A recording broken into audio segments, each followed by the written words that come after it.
Welcome to my new vlog. नयाँ वर्षको वैशाख 82 सालको देवघर धाममा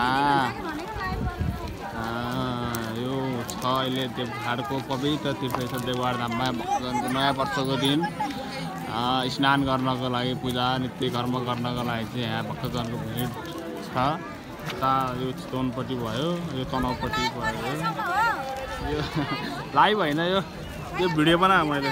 यता बोटिङ भएर पुरै आइरहेछ है। यता चाहिँ ढुङ्गाहरू अब त्यहाँबाट उहाँ ढुङ्गे पुल भयो। देवघाट त्यताबाट चितवनबाट तनहुँमा त्यहाँबाट आउनु सक्नुहुन्छ, यताबाट नै आउनु सक्नुहुन्छ। यता बोटिङ भइरहेछ। यो चाहिँ चितवनपट्टिको पनि भिड तनहुँपट्टि चाहिँ अलिक व्यापारी भिड भिडहरू छ है। तनहुँपट्टि अलिकति भिड छ। यहाँ हाम्रो पुलिसहरू पनि यहाँ सेक्युरिटी गार्डको लागि आउनुभएको।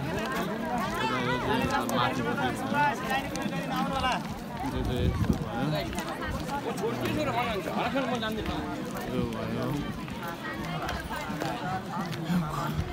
नयाँ वर्ष 2082 साल वैशाखको 1 गतेको दिन आज देवघाटमा रमाइलो मान्छे भक्तजनहरूको भिड भनौँ न।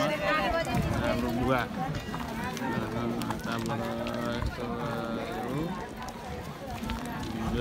चितवनपट्टि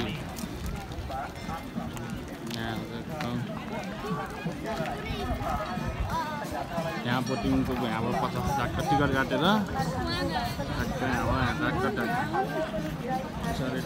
यहाँबाट बोटिङ भइरहेछ। अब पारी गर्नको लागि 50 रुपियाँ छ है। कतिखेर पनि म त गएको छैन। आज त अस्तिजना 50 रुपियाँ थियो। त्यही आज एकदम कति बजी होला अहिले?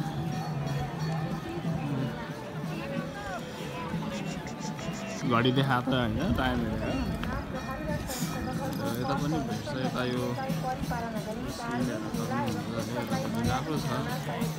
मान्छेहरू त छेउमा सबैतिर भिडभाड भेट्न आएको छ।